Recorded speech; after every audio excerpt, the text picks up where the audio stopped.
our Local Energy Success Stories panel. This is a tradition for us at the Local Energy Solutions Conference. How many of you have been to this conference before? It's been a couple of years, great. So we like to do something like this every year.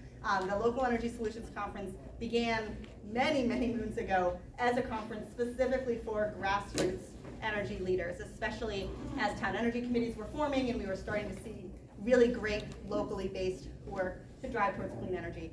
So this is a panel that celebrates that a little bit. We've got 5 speakers here with us today. One joining us virtually who sent in a video, and 4 people who are here to share their stories. We tried to pick a range of stories.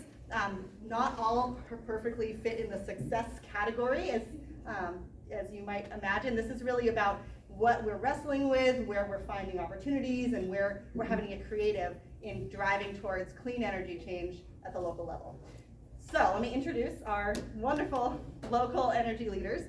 We have David Van Houten in the middle. He'll be speaking first. We're going to be speaking in the order of the program, so that'll help you keep track of who's who. We have Ray Danforth, who is one of our not present here today speakers. He's from Shelburne Energy and Technology Committee. We have Andrea Hodson from Harrisville. We have Jim Norse from Lyme. And we have Emily Mans from Peterborough. So the idea here is we're going to hear each of them share a story of what they're seeing and what they're doing on the ground. They'll speak for 5-10 minutes, and then at the end we'll have some time for some Q&A, and you can dig in with them then, and then of course after the session. So quick question so we know who you all are. Who is on an energy committee in this room? Okay, wonderful. So about half. How many of you work for clean energy businesses? Okay. And how many of you aren't from New Hampshire? Okay. Great. So glad you're here. We hope you learned something, and I'm going to turn it over to David to kick us off as our first storyteller. Thank you very much. I hope you can hear me. I'll try and speak loudly enough. I've been involved in an energy committee in Bethlehem for about 14 years now. So if it's true that we learn from our mistakes, I'm probably the smartest person in the room. I wrote down a bunch of observations, and I'm just going to read through them. And after that, if there's time, I'll talk about a project where we switched our elementary school from oil to wood pellets. So one thing that we have in Bethlehem is a mission for our group that we read at the beginning of every meeting, just to remind us what we're doing, why we're gathering. It is, the Bethlehem Energy Commission was established for the study and planning of energy resources for the town. The commission will evaluate existing energy usage in the town and suggest possible improvements in energy efficiency and conservation, as well as potential clean renewable energy solutions in order to reduce expenses and increase self-reliance. All very lofty, all covering a lot of bases, so that just about everything fits in there. We thought it might be interesting to consider a vision, and that's all we've done so far. We haven't really adopted a formal vision, but I think it's good to have that conversation maybe once a year, see what you're looking for. So a paraphrase of what we were thinking about is something like, all the buildings in town perform to a reasonable standard of efficiency and are powered by clean energy. No fossil fuels are used to power buildings, transportation, or manufacturing in town. Well, there's your life's work. So something else I wanted to point out, I keep running into this, is that it helps to know the difference between an energy committee and an energy commission.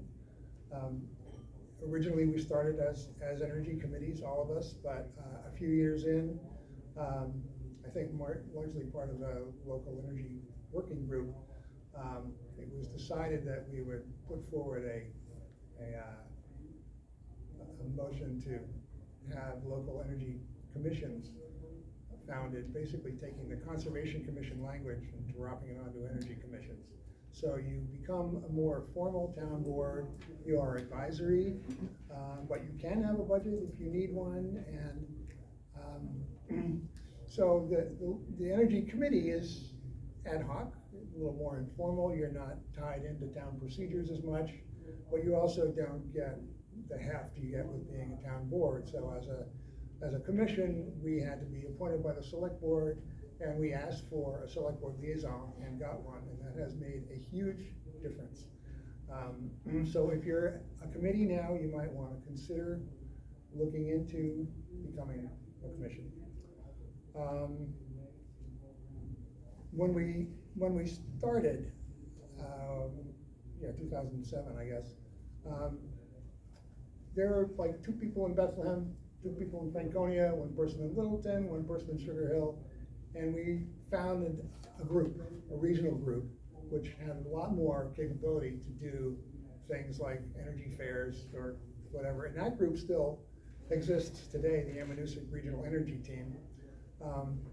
But Franconia and Bethlehem have since formed commissions because we've had enough going on to attract new members to make the group of advocates bigger, which is a good thing. Some people get some opposition from their select board when they bring up the idea of forming an energy committee or a commission.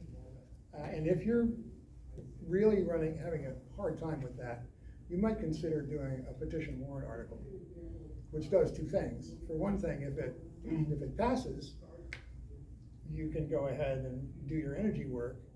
And the other thing it does is it sort of takes the load off of the select board, because if anybody complains to them, they can say, well, wait a minute, the voters put this in front of us. We didn't ask for it, but here it is. We have to do this. And that might give them some comfort. Establishing the legitimacy of the committee in town government is essential. So again, if you can get a liaison, it will help. And the same if you're working with a school board or the water department, to get that group to just have someone who's paying attention to what you're doing, who will talk to you more often, who can then inform the rest of the committee, is helpful. So the more you can talk to them, the better off you're going to be. It also obviously helps to have people who have been living in town for a while, so they know their way around. For example, when we first went to the school board to talk about wood pellets, I sent somebody who was a good friend of someone on the school board, so they already had a relationship, and that sort of came through and helped us to get accepted when we first brought up something they weren't even thinking about. We've gotten a lot of ideas for projects from looking at the town report. Every year your town report prints what was spent on everything from plow trucks to electricity for the town hall to heating for everything, and it's easy to target that. I mean, we did it when we were looking at our high school. $90,000 a year in electricity. Well, there's an opportunity if I ever saw one. So some of these things jump out.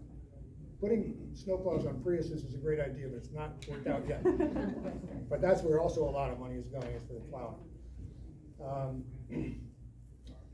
And also make sure that if you are planning to do some work in a building or hoping to make something change in a building, that you get the facilities people involved early. You'll say, oh, there's $90,000 in electricity. We're wasting electricity. Well, probably those facilities people have been at it for 10 years trying to keep the load down, and you don't want to alienate them, whatever you do. Also, when you go before a board and you're going to try and ask them to do something, try and figure out if it's something they can actually do. If your school board has been locked in ugly contract negotiations for 6 months, they don't want to hear about you talking about getting an energy audit done. They want you to come back later.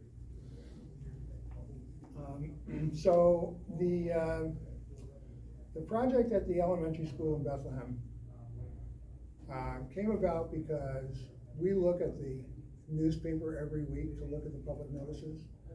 One year, the school warrant was printed. There was a line item for $65,000 to replace underground oil tanks. And I looked at that and I thought, oh, if we spend $65,000 on new oil tanks now, we're stuck with oil for the next 20 years because everybody's going to want to get their money's worth out of that expenditure. What if we repurpose that? So we started looking into that, and of the $65,000, about $20,000 was to dig up the old ones and dispose of it properly. But that still left us something like $40,000 towards something else. So we looked into what it would cost to do wood pellets. First, this is when we first went to the school board and said, listen, we think maybe you might be better off just switching fuels right now. Go to clean energy, the price is more stable, it's local. Do you mind if we call some people and have them come give us a thumbnail sketch of what it would cost to switch over? And they said, well, yeah, we don't know much about this, but if you're not gonna cost us any money, go for it. So we had some people come and look, and were able to attract some grant money. The PUC had a rebate for pellet boilers, and the project was something like $115,000, and with the $40,000 from the oil tank fund, it was like 10 or 15 from the PUC, and something like another 30 from USDA. It was pretty close.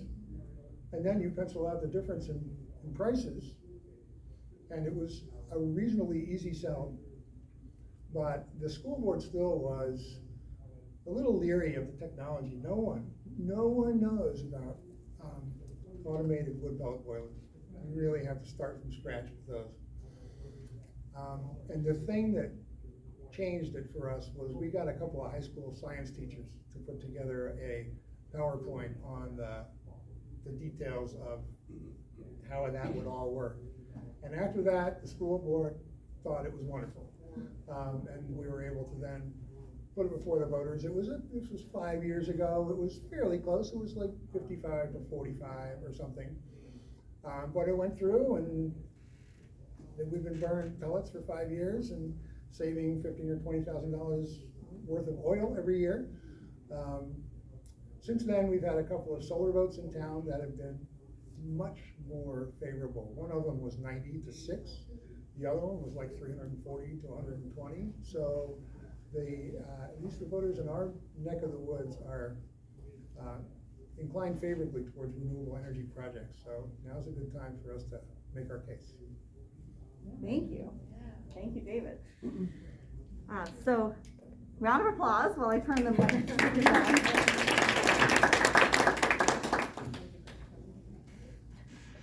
Our next speaker is not here with us, so I am going to load him up through the magic of pre-recorded video. Sure, thank you. So my name is Melissa Lander. I work for Clean Energy New Hampshire as the North Country Energy Circuit Rider. So I work with municipalities in Coos County and a little bit in northern Grafton County to do energy efficiency and renewable energy projects. And we're going to hear from Ray Danforth of the Shelburne Energy Committee. And I met Ray in 2019 when he was just a concerned resident who wanted to work on all these different energy projects in Shelburne. Shelburne is like a micro town just west of Gorham, New Hampshire. So Ray roped in a friend and they formed the Shelburne Energy Committee, so 2 people, and they were able to actually do quite a bit as a committee of 2, and we'll hear about that from Ray. And there's me starting. Good afternoon. Slide number 1, please. Want me to play your video? Please. Great. So now I'm going to welcome our colleague Jim Norse from Lime, from many hats in Lime, including both the Sustainable Lime Committee, which is newly formed, and the Lime Energy Committee. He's going to talk to us a little bit about his history there and why Lime now has 2 committees. Thank you, Sarah. You actually pronounced my last name Nurse. Oh, I'm sorry. That's okay, because it's spelled N-O-U-R-S-E, and yes, I am related to Rebecca Nurse. We live next to the nurse farm in Bethlehem. Yes. Lime Energy Committee is actually a formal committee in our case, established by the Select Board in 2003. We have anywhere from 5 to 9 members. We do have a Select Board representative. We have a budget of $300. $250 goes to be part of Clean Energy New Hampshire. We have had some successes. I'm going to focus mostly on the recent challenge and why we have evolved into 2 groups. But In 2003, right when they were established by the select board, the Energy Committee took the point on installing what was one of the first wood pellet boilers for our, in the country for our town highway garage. They went so far as to raise private funds to help meet the cost. Two members of the committee actually built the storage shed on the back of the highway garage for the pellets. So a lot of local work there. We have had, and one of the takeaways for me is if you can partner with somebody like Sarah from Vital Communities in some of these projects, it is an enormous help. We had a very successful Solarized Lime campaign in 2017, I believe. 57 homes in Lyme were able to put PV arrays on their house. 2 years later, we followed it up with Weatherized Lime, again, a successful partnership with Vital Communities. And I think it simply adds to your ability to do lots of things.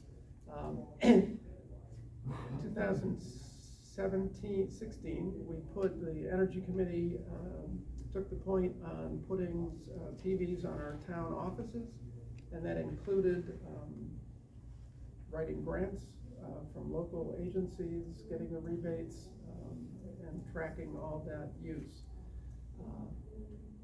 In 2020, actually 2 days before the state shut down because of COVID, we had our March town meeting, and the Energy Committee had introduced what is very similar to Ready for 100, the Sierra Club's commitment to turn the town and its residents to 100% renewable reliance on clean renewable energy and electricity by 2030 and in heating and transportation by 2050. So the committee felt that, and it passed overwhelmingly. I think the takeaway for that is in our town, residents are pretty well educated. They're well aware of the current issues. And as long as you make sure it's not a binding resolution for a financial commitment, it's easy to get that thing passed. But at least we thought, now we have goals, the town has goals, the committee has goals, and here we go.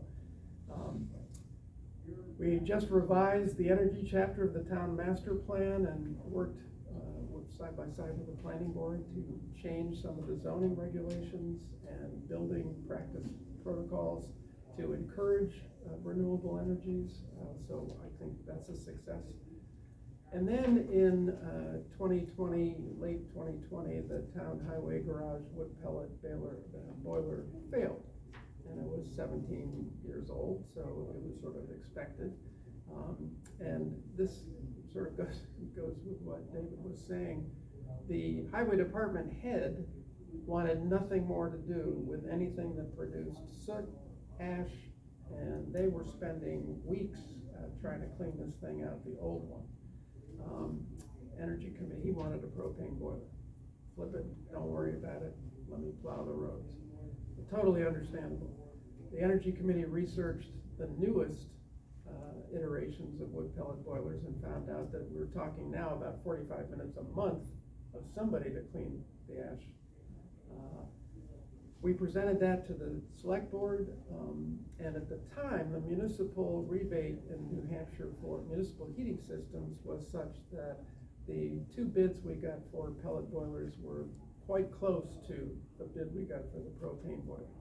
And then we ran into what I'm sure you all have lived through, which is the PUC stopped approving anything. They stopped making those decisions, and it was totally up in the air. And for a select board that's talking about, spending a lot of money, you have to have that guarantee. The Energy Committee said, well, how about this? We will raise the funds necessary to meet the difference from private donations. We still feel it's a better form of heating than propane. And interestingly, I'm an environmental science teacher, high school by training, and 25 years ago, burning wood, burning biomass was considered carbon neutral. The tree took in X amount of carbon dioxide, and when you burned it, it put it back in. And what we discovered in our discussion about how to heat the highway garage is, of course, the science of climate change has changed. And now, we shouldn't be putting any carbon back in. And the time lag between how long it takes the tree to take it out of the atmosphere, et cetera, you've probably heard about the Dartmouth controversy of their wood boilers. Anyway, it was a closer vote on the Energy Committee, and it caused some discomfort on our committee as people had different views about what was best. And we talked a lot about finding the perfect solution should not penalize the good solution. We have to keep pushing forward. Long story short, the select board didn't talk to us anymore and chose the propane bid. I totally understand the pressures on a select board member. I will say that one of the difficulties, I think, operating in an environment where the select board changes its members every year sometimes, is that you never know what you're going to get. And I feel the same way about politics. What we've discovered is that without a way to influence state policies, or in this case, the Public Utilities Commission, a lot of what we wanted to do, we couldn't do. And so the committee asked me to sit down with the select board and say, you know, you charged us with being an advisory committee, but it also says in our charge we could approve or deny any energy-related project in any town building. It seemed like it was a little bit of a discrepancy there. And out of that conversation, several conversations I had with the current select board, they did not want us to promote or advise anything in terms of energy that might create disagreement in town. And from where I stand, I don't care how you do it. If you're moving from a fossil fuel energy infrastructure to something else, somebody's going to have a disagreement with that. They also didn't want us to advocate any policy or candidates at the state or federal level unless we got it passed by them first, which makes it, you know, those of you who sit on energy committees, I'm sure you get all these emails from Clean Energy New Hampshire saying, please contact your senator, et cetera, et cetera. We were not forbidden, but it was discouraged enough so that we felt we didn't have the go-ahead to do that. And then finally, the fundraising, we've discovered that the initial cost of some of these renewables is usually a significant hardship for small businesses and some of our residents. And we have the Lime Foundation in town, which has been quite receptive to helping fund some of these. And we thought that would be something the committee could do. But we have to play by the town rules, which are very rigid about, understandably, you're dealing with money, about how you can go about and get it, et cetera, et cetera. All this led the committee to think, you know, are we actually in a position to push the town forward to 100% reliance on clean renewable energy for electricity in 7 years, 8 years, whatever we are now. And the discussion was lengthy. There's certainly, David mentioned one of the nice things about being a official town committee is you have that sort of cachet. You get to speak at town meetings as an official committee. You get a page on the website. There seems to be some sense that it would be easier to fundraise because we're an official committee. But we also felt that the limitations were a bit too much. Even the right to know law, where you have to post every meeting 10 days ahead, it has to be open to the public. In COVID, what that means is some people want to meet in person, some people remotely. What do we do there? Can we change the meeting if all of a sudden the COVID cases in the county go up to Zoom? No, you can't, because somebody might show up and they can't go to your meeting. So lots of limitations, and after a lot of discussion and looking at places like Sustainable Woodstock across the river in Vermont, the energy committees in Plainfield and Cornish, Sustainable Hanover that then morphed into the Hanover Energy Committee and is doing such great work just to the south of us. We decided we'd try to create a citizen group. We call it Sustainable Lime. I've been working on the website. It'll go online this weekend. There's some cards over there if you want to see and give me some feedback on this. But the hope is that we will be able to recruit people in line to work on a specific project and work only until it's done. So whether it's, some of you may have heard of the window dressers, where you can actually get volunteers to make insulating curtains for, in line, those folks that can't afford to weatherize the whole house. The Energy Committee term is 3 years, and it's one meeting a month, and from 9 we're down to 6 right now, and it's hard to recruit other members. So hopefully a shorter time span, a shorter commitment, people who have particular interests, we hope we can recruit them to do that, do some fundraising to create a fund to help small businesses, and be able to look into things like community solar, where we can work with donors, either donors that have property for trackers, or donors who have the old barn that's sitting there and they want help in putting solar on it. We're very interested also in the equity thing. When people think of Lyme, they usually think we're a fairly well-off town. That is true, but we have a significant number of folks who struggle to pay heating costs, and we don't want to leave them behind. So I hope this committee gets enough people, we become flexible enough to seize on some initiatives, some projects, and push them forward. But the jury is still out on that, and maybe next year I'll have more of a success story. Thank you.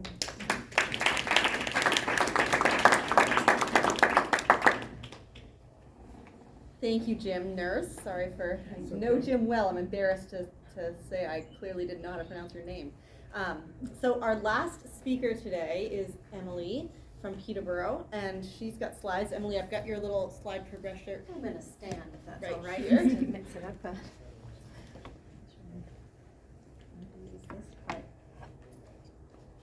Okay, so so I am Emily Manns. I actually work for Standard Power on Community Power, but I am also the chair of the Peterborough Energy Committee.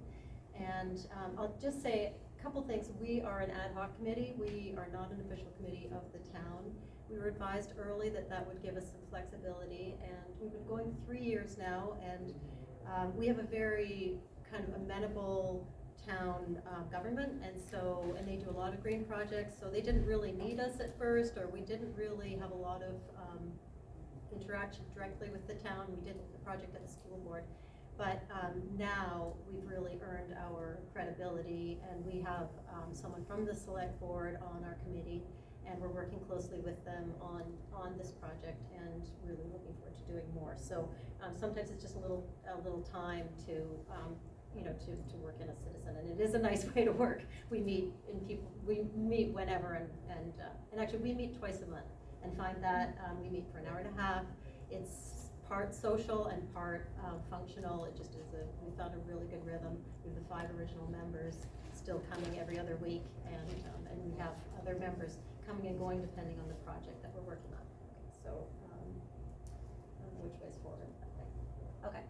So our project, electric vehicle charging station in Peterborough, it was to add vital infrastructure to move toward our sustainable energy future. You can see that Peterborough in the middle there, we had no public EV charging stations within 10 to 20 miles of Peterborough, and we wanted to be on this kind of map for travelers. Really, that's where we started, but and I'll talk a little bit later about what we think now of the project. So as I said, we had no barriers from the town. We met with our then town administrator, and Rodney Bartlett. He immediately liked the project. He liked where we proposed to put the project. This is our Riverwalk parking lot. It was it's like a destination parking lot. It has a new walking path to downtown. So downtown's at the top of the map, and so this is a new walking path here to get to downtown across the little brown bridge there, a little attractive bridge. It has a bus stop, and now it will have EV charging as well. And the purple highlighting there, he chose the spots for where the EV chargers would go in that meeting. And it was about to be paved, so he suggested that we go down and talk to the contractor. He gave us permission to go down And as a result, one of our members ran down there and talked to the contractor, went and got 2-inch electrical conduit so that it was installed before the parking lot was paved. So that was just, so within a week, we had a location, we had permission, and we had a key piece of infrastructure. And that was just all chance. I didn't say, yes, so we chose level 2 charging. We did look at all levels of charging, but really level 2 charging was the right one for this project. But I want to say now, over the last couple of years, EV charging is going to be everywhere. If you have a spot that you have an idea for level 2 charger, absolutely put it in. We're going to need in grocery stores, at libraries, and public lots. They're going to be everywhere, and we need them in addition to DC fast charging, which has a different purpose. And particularly someone mentioned equity, and for an equity reason, because people who rent or can't otherwise have charging at home, this is a great option for them. So first step was funding. Peterborough has a tax increment finance district for downtown, so if town doesn't have that, look that up, that's a great. They create the district, and then incremental tax funds go into a fund instead of into the general fund, and they get redeveloped back into the district. And so we just looked at their mission. We wrote a proposal that met their mission for business development and community development, and then for a cost estimate, we just did a Google research effort and found charging. We were advised not to be too optimistic about the costs, so we thought we had kind of padded a little, made it a little generous, but it turns out 2 years later, and with COVID and supply chain disruption, we are going to still come in under budget, but we were happy that we did that at the beginning. And the one thing the town and the TIF district committee said, we could not entertain free charging. We needed to charge fees for the electricity for the charger. Then we went through the standard approval process for the town meeting. It's a petition warrant article, which is the citizens put it on the ballot. The town wrote the warrant article for us so that the wording was what they wanted if it got approved. So that was an easy step. We were prepared for the deliberative session, but we didn't get to deliver our proposal there because of COVID. But we did get the select board approval, and then all of our warrant articles were moved onto ballot as written, no amendments, and so ours was approved in July of 2021, or July of 2020, sorry. Actually, I'm going to skip this one, and I'm going to go, okay, so the project was level 2 charging, 2 pedestals each with 2 ports. It has a user interface that provides data and reporting and monitoring services. And I haven't seen the portal, but I think it also does functional things like we can throttle the maximum output. The town really chose a project that was charger as service. So actually, I forgot to talk about the town process, so let me do that. After it was approved at town meeting, the staff took over and they prepared to run an RFP, and they had a staff change. Our town administrator had retired, and we have a new town administrator, and so the director of facilities had moved into the assistant town administrator position. So he came on board, we helped educate him on the project goals, but then he called about 20 potential vendors and did his own homework, and we helped him and wrote an RFP. I think they got about 6 responses to the RFP, but one of them clearly stood out. They did a scoring process, and one clearly stood out, and that was Charge Lab. And one of the reasons it stood out was that they were going to provide chargers as a service. So Peterborough does not own the equipment, but what they purchased was a 5-year contract for everything. It's the equipment and all the services, and the installation was separate. So we had some local input on and staff helped with doing some of the installation. So 5-year contract, and then okay, I'm going to come back. So I'm going to go back to this previous slide because round about the time when the town approved the project, we had a new committee member come on who alerted us to the fact that our project as proposed was going to be subject to demand charges. And this is, if you're thinking of an EV project, this is a really important point. So on a municipal commercial meter, but it's a G or GV meter, but a G meter in Peterborough, demand charges are charged on the peak day of the month, and you get 5 free kilowatts of power, and then after that you pay $20 a kilowatt. So, as proposed, our project could demand 7 kilowatt hours per unit, times 4 units is 28 kilowatts, less 5 free. We could be paying $20 on 23 kilowatts, it's over $400 a month. And it's not unlikely because one instance of having all 4 chargers charging at the same time would incur that cost, just one time. So, you know, our celebration party, when we install them, we all go and charge at the same time. We could cause this. So there are ways to reduce demand charges. One is to increase use. So if you have 400 charge hours a month, that's $1 an hour per charge hour. So that's not exorbitant. If you have 4,000 hours of charge, you know, per month, and that's 10 cents. So you can use your way out of this demand charge problem. But we decided to do some. So we decided to do something else, which is okay. So what we did was we put separate utility meters on each of the charge ports. So we went from having 1 meter and 5 kilowatt free demand to 4 meters each with 5 kilowatts. So that cut our demand charges in half. And then, but it also gives us the ability, now with a meter on each charger, we can further throttle those. We can throttle each one from 7 down to 5 kilowatts and incur no demand charges. We have extra metering charges, so there's a little bit of that there. But the long and the short of it is that if you have a standalone application, or if you have an EV application that isn't associated already with load, that incurs demand charges, then this can be a cost to your program. So I might have missed some details, but you can ask me questions if I've left out something.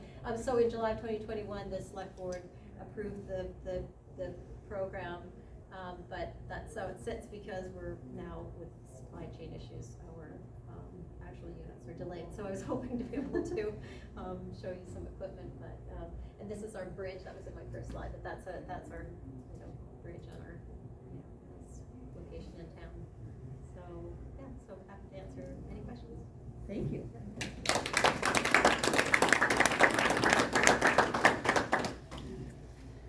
So I realized at the start I neglected to introduce myself. Sorry about that.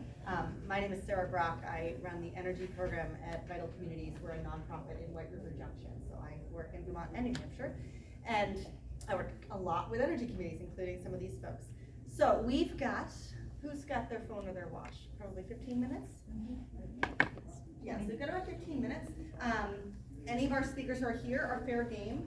Let's pepper them with questions. And I would also say if any of you have a story or anecdote of your own to share that would be helpful in the space, feel free to also share your own story. Does anyone have any question to kick us off? Yes. Hi, I'm Carolyn Johnson. I live in Guilford, and I was wondering if any of you could give me a suggestion or two. I'm trying, and I'm not the only one who's been trying, to get the town to agree to have an energy committee to even consider any of these issues, and they are really dead set against it. And do you have any suggestions of arguments that are persuasive in such a circumstance? I like your approach to get the science teachers out there. But what I said before was you can do a petition warrant article. It just takes 25 signatures, and that goes right by them. They don't have anything to say about it, but also we'll give them the opportunity to say, well, it maybe wasn't our idea, but the voters want it, so here we are, let's go. Yeah? I can add something to that, because we passed one in Sandwich, and, you know, the town meetings these days don't necessarily attract a lot of people. So ours, we knew there would be 110 people there. And then we figured out where 60 people are gonna be on our side for sure. And we made sure they showed up at the meeting. You know, we made a case, and some people argued against it and all. In fact, one of the select board members, you know, voted not to accept it as a warrant article. The other two recommended it. And it passed, you know, and we have that same, ready for 100 warrant article. And in it, it has built into it, there will be an energy committee. The Sandwich had an energy committee like 10 years before. So we said this would revive it, but you could put that in there. Jennifer, yeah? Yeah, I was gonna say too, I have a question about this too, but my first tip would be involve students in your process. And students are very hard to say no to if they're at that meeting. I'm glad you mentioned that. I tried to reach out through the high school to the faculty advisor to the environmental committee club, and she's refused to call me back and hasn't answered my email, and basically I've just gotten nowhere. So no, I'm glad you say that, because that was my first instinct. And not only do kids care a lot about this, but they're the best persuaders of their recalcitrant parents. But not if you can't get to them. So there's I think I can talk to you after, because I know some folks who work at Shelburne, so we can. Oh, good. But the generally that's get students involved also, like any of these projects, reach out. I hope it goes better than it did for you, but reach out to them, because then they are moving into positions of understanding what's going on in their town, and have buy-in in their town.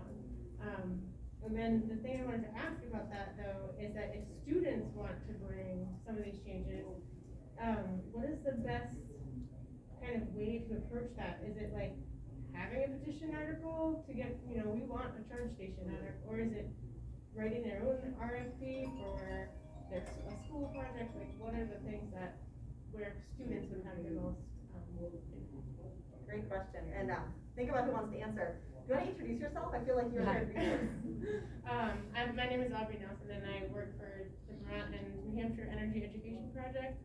And so we do energy and climate education in schools, mostly for free, thanks to our partnership with New Hampshire Saves. So we have free professional development, we have free workshops for students and for teachers,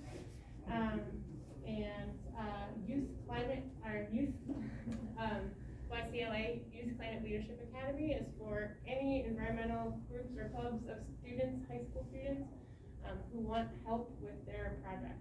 So that's what we do, but I always want to know more about how can I better help them.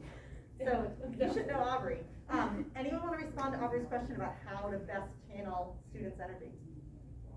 Well, the question about, you asked whether students could bring forward a petition, and I believe that what you need are registered voters. Right, but I Right, mean, so they it could depends on how organize. old you're, but certainly, they can mobilize to collect those signatures or to give presentations, about the petition itself. I think that would be one great way to bring them up in the democratic process. Yeah. Jim and Emily both have thoughts too. Former high school environmental studies teacher, and I think sometimes high school teachers are more concerned with content to be covered and how to get through the curriculum, etc. But I found in line, we have a K through 8 school, and part of their strategic plan is to reach out into the community. And so if you can identify where they're talking about energy, because they talk about it at least 3 grade levels as they go through, I think maybe you might get something going with that teacher, and they have parents. And you have Brian Materne, who used to have my house. Yes. I was just gonna say that, the other project that we have coming to fruition this fall is is solar panels on the high school. And we started out with a very oppositional board or school board leadership. But the meeting that the students showed up was transformational. it had probably been going on 3 years, we had been involved about a year, and then after that, it went sort of slowly, but it made progress, so, their key, just showing up is incredibly powerful. And don't think that, and school boards had to really be convinced that solar panels, that clean energy on their school was, equitable and educational, and cost savings. Like, they didn't understand any or agree with us at the beginning on any of those aspects, so, hugely influential to get the school board on your side. Obviously, if there's anyone like an energy committee nearby, students should reach out to them.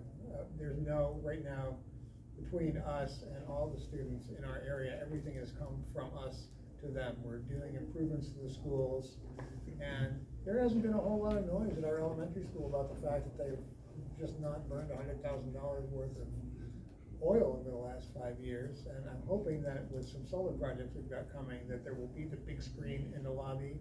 But usually it's the head of the student activities club, where it's a couple of seniors. They just need to look around and see if they can find someone in town. If you don't have a real energy committee, maybe somebody who's leaning that way to help you figure out what legally needs to be done to make progress forward. Yeah, I'm Howard Callett, co-chair of Rye Energy Committee. I want to share what I heard today. I've lived some of the very same stories. We did multiple lighting upgrade projects with Eversource. The town wouldn't listen to if Eversource came in to present it, but if INS had sold that to the select board and the particular buildings in town, it was done. But it had to be at that level. School system, we have a PPA that was passed by warrant article this year. One of the installations is in a historic district where you're not allowed to put solar panels, but a school or a public entity can do it if they choose to. It got passed. And now we're looking at community power. And Beth, you've made a great presentation of the different community outreach pieces of your program. And I'm sure we're going to be looking at your website as we progress our own. Yeah, that was the tip of the iceberg. No, I get it, That's how it fit on the slide. But I get it, and we're beginning that journey. Yeah. So I thank you. Right. Here and then in the front. Yeah. I'm Nancy, I'm from Wolfboro Energy Committee. I'm just curious, any of you who have done solar in your town, you do look at PPA versus outright purchasing it? And where I'm coming from is our town is very against PPAs for some reason. And I'm just curious what you experienced and how you got it through. I think it all becomes a cost issue. So You should explain what that is for people. Yes. Yeah. So PPA. A third party. Yeah, I know what it is, but. So, yeah, basically a purchase power agreement where somebody invests in the upfront costs, reaps the federal tax credit because the town can't, and there's usually a set period of time by which then they sell it back to the town, or give it back to the town, depending on how you want to do it. Is it Heartland who's has had success with that, with the Twin Pines housing? Maybe Hartford. Hartford? Yeah. It can be very popular. The panels on our town offices, we just did straight rebate, local funding. We built a brand new fire station, and the Energy Committee is talking to donors, and I think we have enough donors so that we're just gonna go ahead and. Can I just ask, when you said local funding, is that donors or is that the town voted to? I'm sorry, yes, private donors, Oh, okay. private donations. And the same looks like it'll happen for the firehouse. Where we're looking at PPAs is in a community solar project where somebody's got the land or the old barn and somebody's got some money and they're trying to figure out how to get tax credits and they're environmentally aware, and so I think that's where we will use the PPAs perhaps more than the two municipal buildings. So I should just do, we're in Sandwich and we talked to somebody about a PPA like a year or so ago, but we didn't generate enough electricity for them there's a certain, sort of cutoff. If you don't produce enough electricity, they can't make enough money. Yeah. So they, Yeah, this is but for if you have a viable- school be or viable a couple projects. things like that, or a hospital or anything, you don't need a lot, but we just didn't have it. But every year it changes, so that could change again, who knows? Yeah, both of you have some.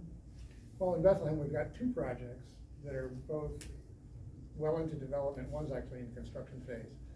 The first one for our regional school, the $90,000 a year electric bill a few years ago, that we did with a PPA because, as you said, you don't get the federal tax credit, and also you don't have to ask the taxpayers for any money up front if their PPA is correctly written. You are taking your electric bill money and just putting it into the PPA.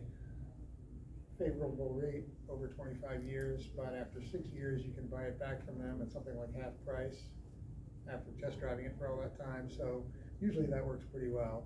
Meanwhile, the thing in town, which is maybe 2/3 the size of the one at the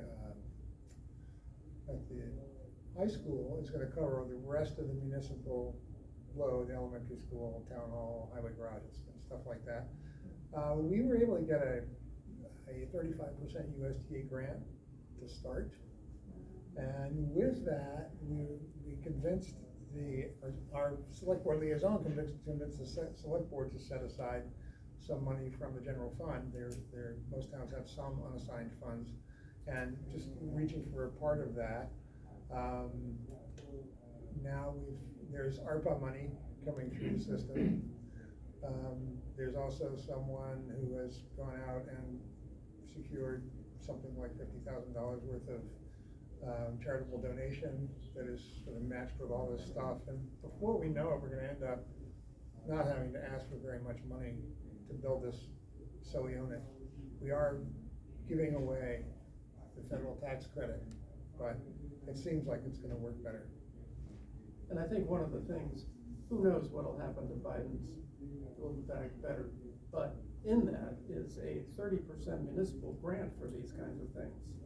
So you don't get the federal tax credit, but you get almost a third of it as a grant from them. So fingers crossed. And our Condo solar project, the stipulation was they wouldn't put out a penny, like not any, like nothing, they wouldn't do that. But we ended up working with Revisions. They have like an angel investor program for municipalities, and that worked out well for us. Initially, they were looking at an entire roof. Initially they proposed an entire roof project that the Energy Committee modeled to see if enough was going to be behind the meter. So that's something that the companies don't always tell the off-taker. And if I think the element is something like 65% or something, looking over Bob, but something like that, if you can get it behind the meter a certain amount, it really insulates you from the risk of you going underwater from the energy rate, for instance, with the default rate. And then the project did end up being no cost and cost savings. And it is a PPA. I think there used to be bad PPAs. I think even in Peterborough, we had the first 1 megawatt system in the state, and it goes underwater periodically, like it's not as, but I think there are ways to solve it now. It is a good way to do it. So I know you had a question in the front. This might be our last. Well, it's not a question. I just wanted to add to the thing about how do you get your selectmen on board type of a thing. I know from just business practice, one thing I learned when you're trying to do a big project was educate, educate, educate. If you don't educate, people won't understand. If they don't understand, they won't follow. Okay, so that concept, I don't care what you do. What happened, I live in Stratham, New Hampshire, and I've been in solar since I built my house in '86. Okay, so one of our residents 15 years ago recommended to put solar on our fire station, and for 10 years our energy committee kept going with the proposal to give to them that they turned down. I went to one of the sessions and kind of took it over. I invited the selectmen to my house because I do presentations on my cost savings and all the money I've saved, for my house, and what a business could do and what the town could do, this and that. I convinced one selectman to put solar on his house, he asked the Conservation Committee to come talk to me and the Energy Committee to come talk to me. And when I went to the Conservation Committee, I wanted to put on a seminar for the town, because I want to be the Johnny Appleseed of solar. And they were real concerned about cutting down trees. And I told them I saved about 1,000 trees over the time, this and that. So they gave me permission to do a presentation, this and that. And the selectmen did approve the solar on the thing, and we got the same deal through revision. And over a 6-year period, we put some money aside to cover, and they did the operating costs and all that, and it was no problem. So to me, you gotta educate whoever you're trying to convince, okay, to do your projects. It's a great note to end on. I think it's good advice, and I think we all know how important that is and how much time it takes. The one thing I will say before we leave, because we are at time, is that what happens in this room every year when we get our little panel of storytellers to share what's happening in our little pockets around the state is we remember that we aren't actually isolated in our little town with our little fight with our little select board. I think there's a whole lot more we should all be doing to reach out to our sister towns and find out what's going on. I would say Clean Energy New Hampshire, Josh Singer, I'm sure you've seen him around. He's the person who organized most of this today. He knows when we do a survey, Josh and I and Annie and some others, of all the energy committees that we know of in the state every year. So there's information about who's doing what, and we can help direct you to people who have done what you're trying to do or are in a similar place as you. So don't be shy and do make some of these cross-state connections, because as I'm sure you felt today, sometimes it's nice to know you're not alone. So thank you, and yes? Just speaking to the cross connections, I've actually been working on a web portal to connect all the municipalities in New Hampshire together. Yes. And everybody it's a complete opt-in, opt-out web environment. Every city and town is in there now. I've started building this out so that people can link to their energy plan, their master plan, and so that you don't have to create a lot of work. You just basically hyperlinking to other things you've already done. So everybody can share their plans, they can share their projects. I've done it in my town, Newmarket, where we actually have every one of our solar projects listed online. It's tied to the assessor's database. You can actually look up the property, and that homeowner can also opt in if they want. And then we're bringing it down to I've also brought in aggregated data from the utility companies. So I've created a template and a model for that every community can ask whoever it is, Eversource, Unitil, for their aggregate consumption data. So you can start actually looking at real numbers of energy consumption versus actual energy production products in town. So that website is going to be mycommunitypower.network. You have to have an email address to get in, and you get sent back a password code to get in. So it's not fully public at this point, but I'm cranking in everybody's names as fast as I can write them down. Thank you for doing that, and follow up with this gentleman if you would like. I also know that you're talking to Josh Singer, so we'll try to get that information out. Enjoy the rest of this session. Happy connecting. Thank you.